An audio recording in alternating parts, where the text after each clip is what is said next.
할렐루야. 한 주간 동안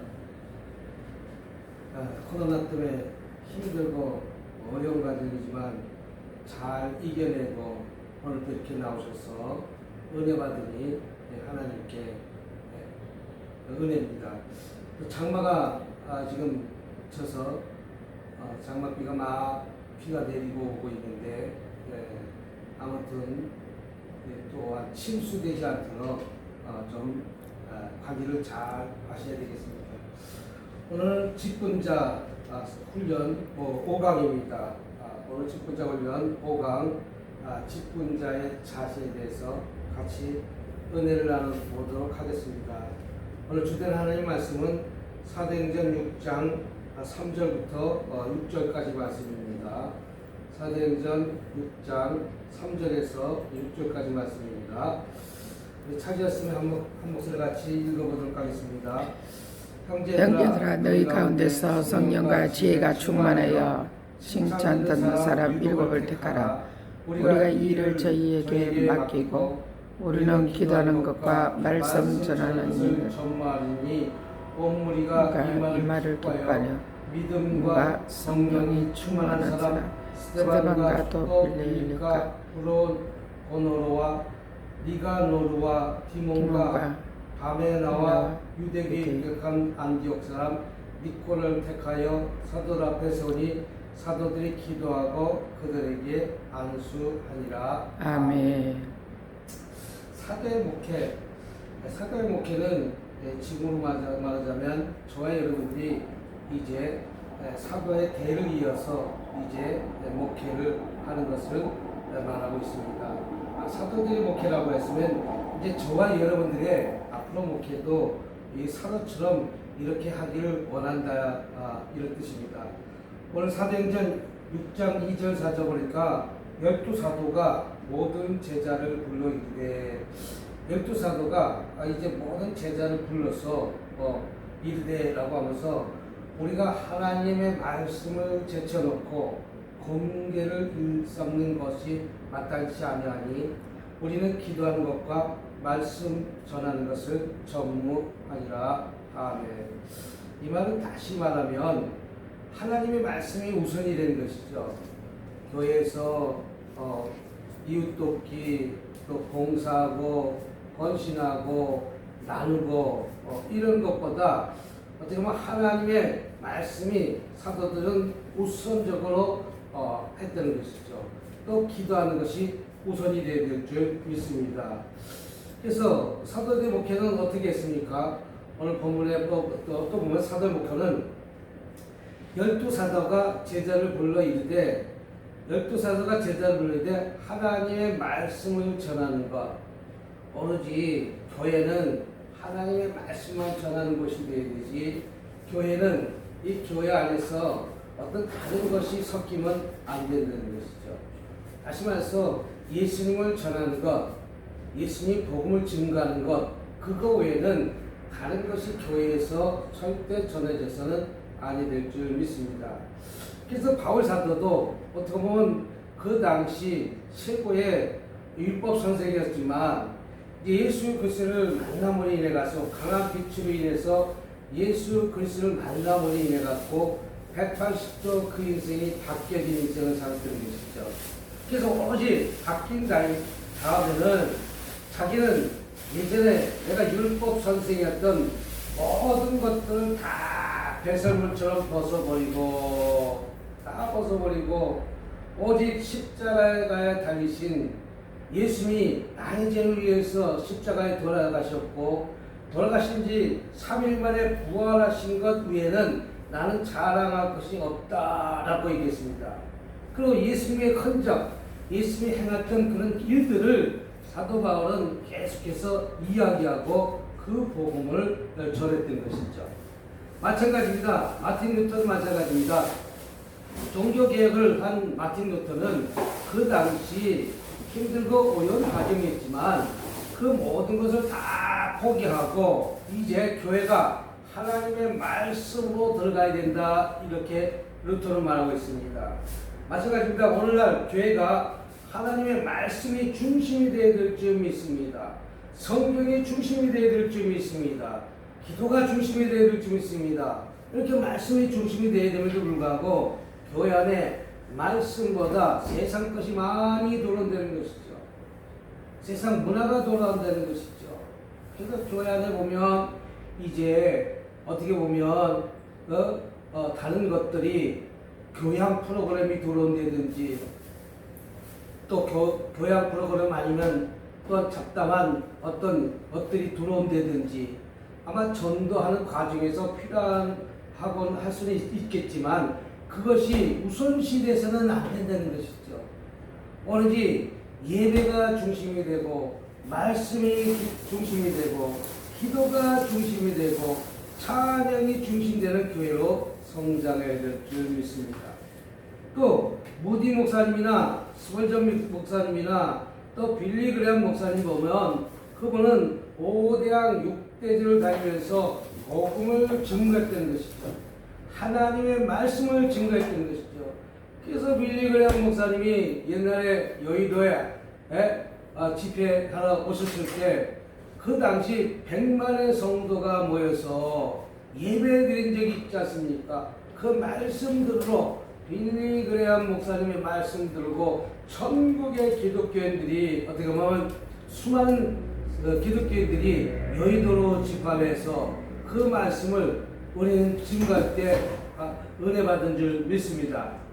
이와 마찬가지로 오늘 조영기 목사님이 오늘 여의도에 저렇게 큰 성전을 이루고 70만, 80만 성전을 이룬 것은 그냥 되어진 것이 아니라 오로지 하나님의 말씀을 증거하는 삶을 열심히 최선을 다해서 살았기 때문에 오늘날 조용기 목사님이 계신 것이에요. 우리는 사도의 목회처럼 열심히 하나님의 말씀을 증거하는 저와 여러분이 되어야 될 줄 믿습니다. 또 기도하는 것, 우리는 기도의 성공자가 되어야 될 줄 믿습니다. 말씀이 열심히 말씀을 들었다면 우리는 이 모양 저 모양으로 많은 인들을 하는 가운데 늘 기도의 성공자 이렇게 땅땅거리죠. 기도의 성공자가 되어야 될 줄 믿습니다. 그래서 늘 기도하는 삶을 살아가는 저와 여러분이 되시기 바랍니다. 그래서 그러잖아요. 제가 항상 놀면 뭐해 기도해야지, 놀면 뭐해 찬양해야지, 놀면 뭐해 전도해야지, 놀면 뭐해 하나님 앞에 나와 예배드려야지. 예? 그러면서 12사도가 이제 그 제자들에게 많은 것을 뭐냐면 공경하는 일하는 것을 마땅치 아니하다 이렇게 말하고 있습니다. 여기서 공경하는 건 구제하는 것입니다. 어려운 이웃을 도와주는 것입니다. 이것이 우선시 돼서는 안 된다는 것이죠. 하나님이 말씀이 먼저 앞에 쓰고 우리는 공경하는 것을 차선에 둬야지 교회가 하나님 말씀보다 세상 이웃을 더 공경하고 나누고 봉사하고 헌신하는 것이 우선돼서는 안 되는 것이죠. 교회는 항상 어느 때든지 하나님의 말씀이 중심되어 살아가는 저와 여러분이 될 줄 믿습니다. 여기서 공개하는 것은 봉사하고 구제하는 것을 뜻하기도 합니다. 우리는 봉사하고 구제하는 것이 어떻게 보면 교회에서 당연히 해야 될 일이지만 하나님 말씀보다 앞서가면 안 된다고 오늘 12 사도들은 제자들을 불러놓고 오늘 이야기한 것을 볼 수가 있습니다. 그래서 직분의 세 가지가 있습니다. 예수님의 삼종직은 왕직, 제사장직, 또 선지자직. 그래서 제사장은 제사를 지는 것이고 선지자는 어떤 곳에 가서 선지자처럼 말씀을 또 그들에게 책망하고 이야기하는 것이 오늘날 그 당시 예수님이 사역을 했던 것입니다. 또 사도들은 다스림, 제사권, 말씀권이 있습니다. 또 목사의 특권은 인사권, 제자권, 강단권이 있습니다. 강단권은 다시 말해서 하나님의 말씀을 증거하는 것이 강단권이고 제사권은 오늘날 이렇게 예배 드리는 것이 제사권이고 또 인사권은 큰 교회, 작은 교회는 인사권이 없지만 큰 교회는 이제 많은 사람들을 관리해야 되기 때문에 부목사, 또 부목사, 또 전도사, 또 큰 교회는 또 그 많은 가운데 일하는 사람도 있잖아요. 사무적인 일을 하는 사람도 있을 거 아니겠습니까? 그래서 목사의 특권은 그 인사권을 갖다가 권한을 갖고 하나님이 일을 맡기는 것이죠. 또 제사권은 제사를 드리는 것이고 강단권은 강단에서 말씀을 증거하는 것이 어떻게 보면 현재 목사의 특권입니다. 또 신본주의 정치는 예수님의 상주준 사도들에게 모든 것을 위임했습니다. 사도들은 오늘 현직의 우리 목사들에게 다 위임된 것입니다. 또 주의 종들에게 위임했습니다. 목회 방침에 순종하는 직분자가 되어야 될 줄 믿습니다. 저와 목회자들은 어떻게 보면 12사도에게 예수님이 12사도에게 위임한 것과 마찬가지로 12사도가 지금 현재 제사장직 목사직을 맡고 있는 우리들에게 위임했기 때문에 우리 직분자들은 그 위임받은 목사님에게 충성, 봉사, 헌신하면서 그 하나님의 일꾼을 잘 맡아 감당하시길 원하시는 것이죠. 또 초대교회들은 기뻐했다고 말씀합니다. 사도행전 6장 5절 보면 온 무리가 이만을 하여 기뻐하며 믿음과 성령이 충만한 사람 스데반과 또 빌립과 브로고노와 니가노르와 디몬과 바베나와 유대계에 거한 안디옥 사람 니콜라를 택하여 기뻐하였다. 다시 말해서 주의 종들이 목회에 순종하고 그 하는 일들을 항상 기쁨을 했다는 것이죠. 내가 찬양 봉사 요새 들어맞아 찬양 봉사하는 것도 기쁨으로 잘 감당했습니다. 아멘. 또 찬양 봉사만 합니다. 누군가가 이 성전에 청소하는 사람이 있을 것 아닙니까? 근데 그 청소하는 것도 기쁨을 했다는 것이죠. 누군가가 주방에서 봉사하는 것도 억지로 하지 않고, 교회는 억지로 하는 것이 아닙니다. 자원해서 봉사하면서 내가 기쁨으로 주방에도 봉사하는 것입니다. 누군가가 요리하는 사람이 있을 것이고, 누군가는 또한 그것을 갖다가 다듬는 사람이 있을 것이고, 누군가는 칼로 써는 사람이 있을 것이고. 저는 군대 있을 때 보니까 가마솥에다가, 큰 가마솥에다가 밥을 하고 또 밥을 찌더라고요. 스팀에 찌더라고. 밥을 갖다가 가마솥에다 밥을 하는 것이 아니라 스팀에다가 물 이렇게 쌀을 씻어갖고 전기 끓이는데 딱 집어넣고 고압 스팀으로 찌면 밥이 잘 돼서 나옵니다. 그래서 그 밥이 된 것을 갖다가 이제 크던 통에다가 집어넣어서 잘 섞어갖고 이렇게 하는데, 그들은 군대 있을 때 하는 거 보면 열심히 그들은 밥하는 사람은 밥하고, 또한 국 끓인 사람은 또 큰 가마솥에 같은 데 갖고 된장이니 또 우거지니 여러 가지 또 고기는 고기를 넣고 또 가스불에 석유불에 이렇게 열심히 또 끓입니다. 또 쌀을 씻을 때 보면 우리처럼 뭐 이렇게 조그만 것을 씻는 것이 아니라 삽으로, 하도 크니까 삽으로 이렇게 저어가면서 진짜 삽으로 쌀을 씻기도 하고, 또 김치 담글 때 뭐 100포기, 200포기 담는 게 아니라 뭐 트럭으로 한 차가 김치가 오니까, 배추가 오니까 그 배추를 다 가듬는데 취사방들이 그것을 다 할 수가 없으니까 같이 먹을 거니까 도와가서 낙엽진 건 띄어내고, 그 다음에 이제 좋은 것은 놔두고, 또 그 김치 담그는데 절일 때 보니까 어떻게 절이냐면 소금이 몇 가마니 들어간 소금이, 그래서 수영장 같이, 수영장은 아니지만 우리로 따지면 큰 방 같은, 큰 방보다 더 커요. 웬만하면 굉장히 큰, 사람이 목욕탕보다 더 큰, 목욕탕 한 10배, 목욕탕 한 10배 많은 그런 곳에 소금을 잔뜩 집어넣고 거기다가 배추를 갖다가 이제 소금을 묻혀서 절구기도 합니다.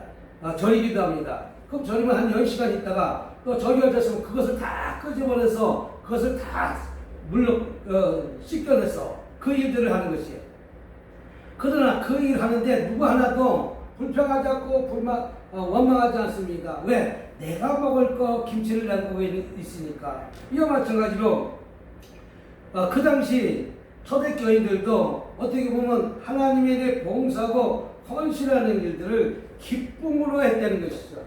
여러분 음식도 아내가 해주는 음식이나 식당에서 해주는 음식이나 기쁨으로 요리를 하면 그 음식에 맛이 있지만 억지로 하면 음식이 쓰든지 맛이 없든지 하는 것이죠. 주의 일들을 했을 때 온 무리가 기뻐하면서 그 목회자의 말에 사도들의 말에 어떻게 보면 그 말에 순종하면서 열심히 최선을 다했던 초대교인들입니다. 오늘날도 마찬가지입니다. 내가 큰 교회는 어떻게 보면 당번을 맡아서 차량 관리하는데 차량 관리를 기쁨으로 장로님들이 차량 관리하러 빨간불을 번쩍번쩍하면서 길을 안내하고 있지 않습니까?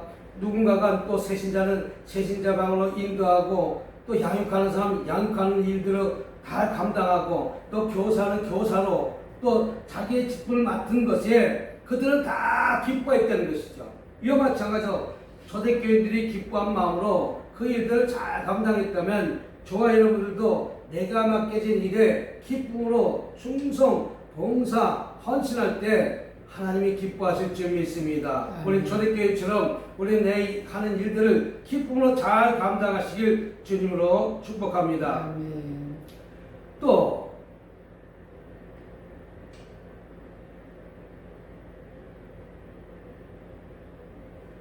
히브리서 11장 17절 보면 그들은 순종하고 복종했다는 것이죠.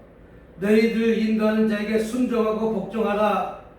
하나님의 말씀에는 언제든지 예만 있지 아니오는 없습니다. 그래서 저와 여러분들은 항상 순종하고 복종하고 담임 목회자를 위해서 그 당시 사도들에게도 순종하고 복종하고 잘 섬겼던 것과 마찬가지로 가룟 여다만 빼놓고 나머지 11 제자들은 예수님 향해서 순종하고 복종하면서 열심히 뒤를 따라 다녔던 것과 마찬가지로 오늘도 담임 목사님 직분을 맡은 자들은 담임 목사님의 어떤 말에 명령이 떨어지기만 하면 그 말에 순종하고 복종할 때 하나님께서 예비된 축복을 주신다는 사실 믿으시기 바랍니다. 또 히브리서 13장 17절에 너희 영혼을 위하여 겸손하기를 자기가 회개할지라.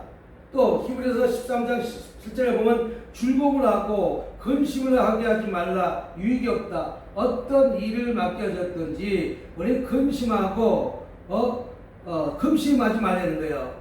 또 근심하고 걱정하면 나에게 유익이 하나도 없다는 것이죠.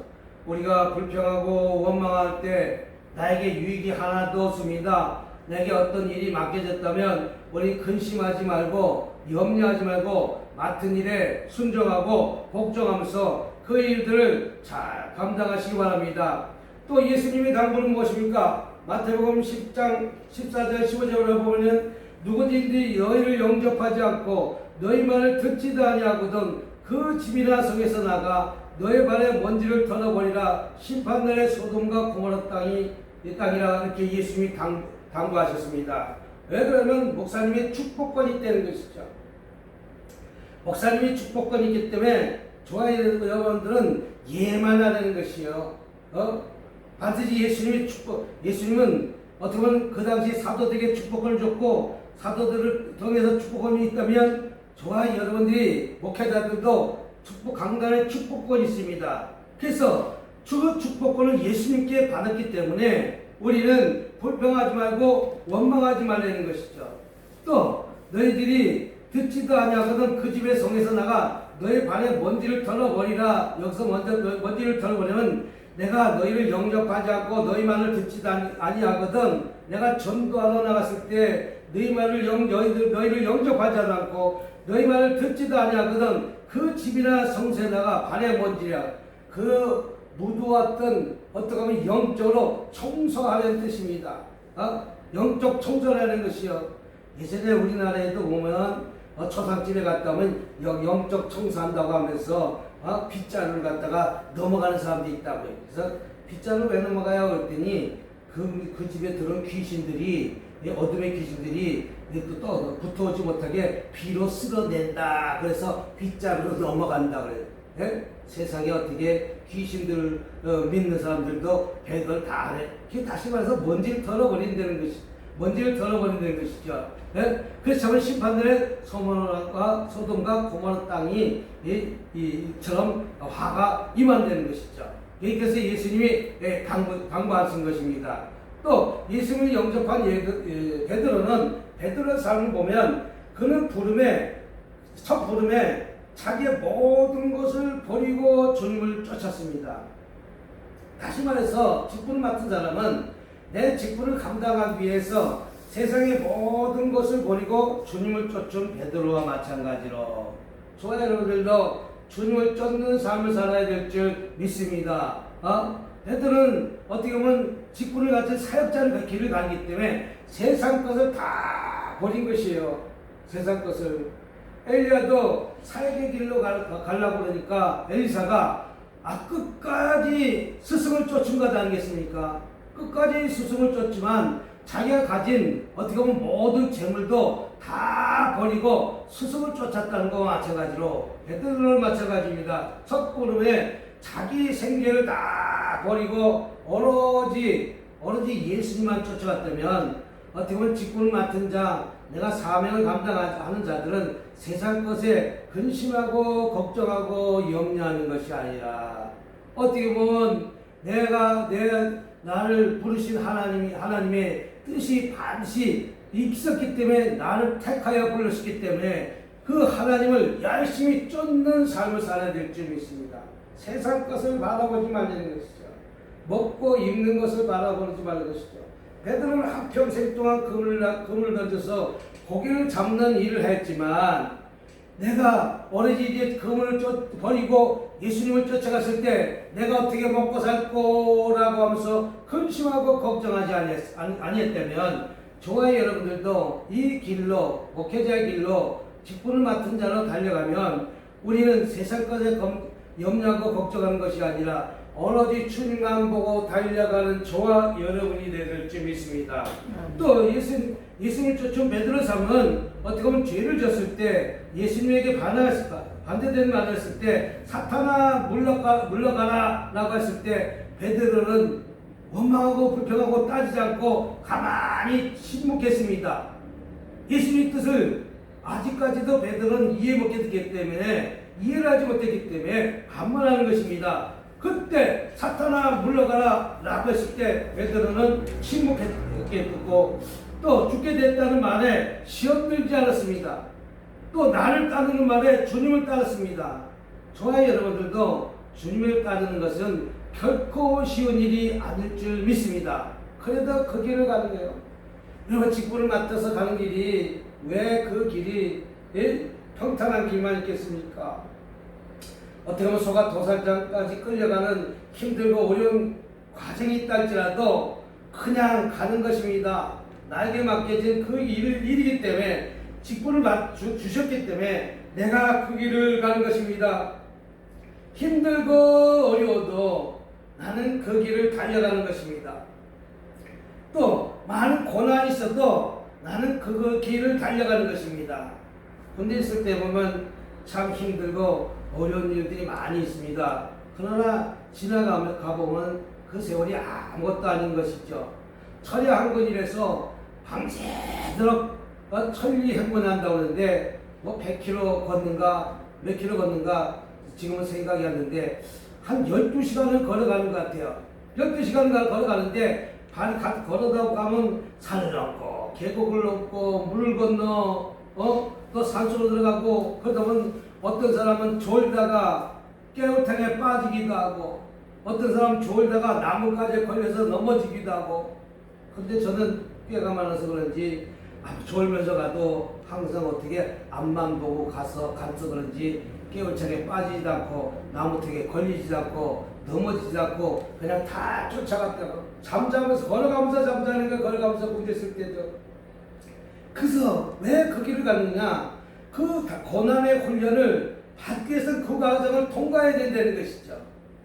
그래서 앞에 사람만 잘 따라가면 겨울창에도 빠지지 않고 언덕에 어떻으면 굴르지도 않고 그렇지만 앞에 사람을 잘못 따라갈 때는 내가 엉뚱하고 애매한 길로 달려간다는 것이죠. 이와 같은 것은 나를 따르는 것은 오로지 주님의 말씀을 듣고 그 주님을 따르는 것입니다. 우리는 참된 예수, 그 예수님을 따르는 저와 여러분이 되어야 될 줄 믿습니다. 네. 또 예수를 영접한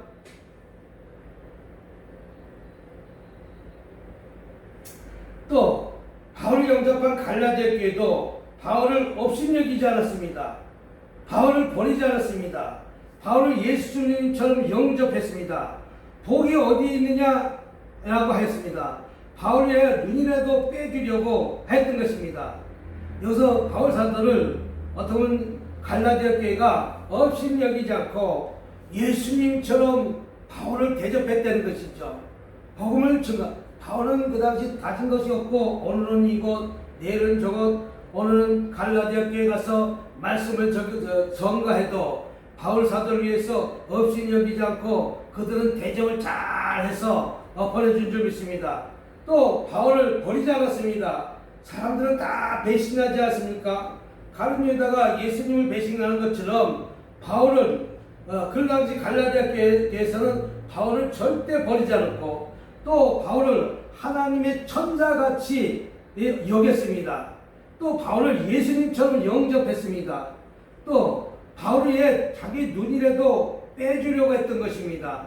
우리와 마찬가지로 우리는 담임 목사님을 업신여기지 않고 또 버리지 않고 또 담임 목사님을 하나님의 천사같이 여겼던 것과 마찬가지 갈라디아 교회처럼 저와 여러분들도 오늘 이런 삶을 살아야 될 줄 믿습니다. 또 바울을 영접한 것이 예수님처럼 영접했다는 것은 예수님과 동등한 것이 아니라 그만큼 후하게 대접을 잘했다 이 뜻입니다. 또 복이 어디 있느냐라고 했습니다.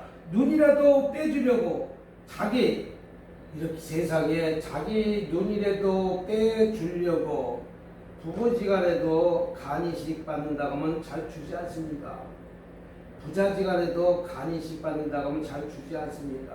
그러나 그 당시 갈라디아 교회에서는 바울 사도가 자기 눈이라도 빼줄 정도로 그만큼 충성하고 봉사하고 헌신했다는 뜻입니다.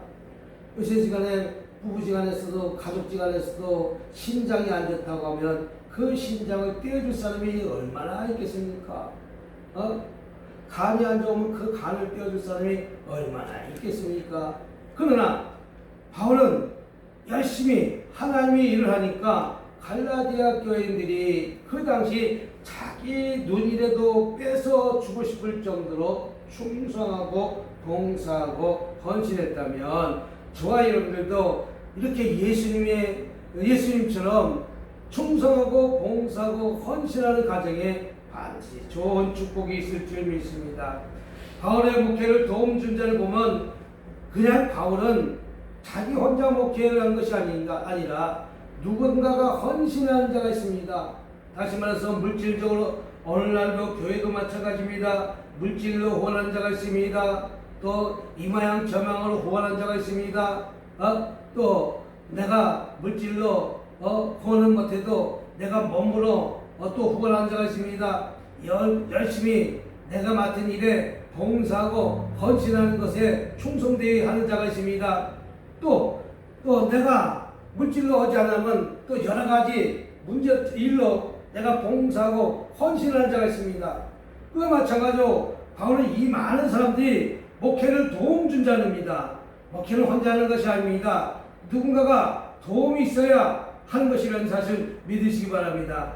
그 중심이 아굴라, 안드로니고, 우르바노, 아리스도블로, 루포 이런 사람들이 열심히 충성하고 봉사하기 때문에 그 당시 먼 길을 여행하는 과정에서 또 무가 필요할 때마다 그때마다 공개했다는 것이죠. 잠자리가 필요했을 때 잠자리를 공개했을 것이고 또 감옥에 있을 때도 와서 공개했을 것이고 또 이모양 저모양으로 많은 일들을 공개해줬기 때문에 바울 사도가 그 당시 많은 것을 돌면서 복음을 증거한 자로 살았던 것입니다. 저와 여러분 초대교인인 주의 종이 목회방침에 기뻐했던 것처럼 주의 종을 위해 눈이라고 빼주었던 갈라디아 교인처럼 아름다운 동역자가 되시기를 주님의 이름으로 축복합니다. 그럴 때 여러분들의 삶의 지경이 반드시 넓혀진다는 사실 믿는 저와 여러분이 되시길 주님을 축복합니다. 기도하겠습니다. 자비롭고 은혜가 많으신 하나님 아버지 참으로 감사합니다. 바울서다가 열심히 목회를 하는데 많은 갈라디아 성도가 바울을 영접했던 것처럼 많은 동역자가 붙어서 이랬던 것들처럼 우리의 삶 속에서도 우리의 지경이 넓혀지게 하시고 많은 동역자를 붙여서 마음껏 하나님의 일을 감당할 수 있는 저와 여러분이 될 수 있도록 주님 복내려 주시옵기만을 간절히 바라며 우리 주 예수님으로 기도드렸습니다. 아멘. 다음번에는 제6강 들어가도록 하겠습니다. 한 주간 동안 수고하셨습니다. 할렐루야.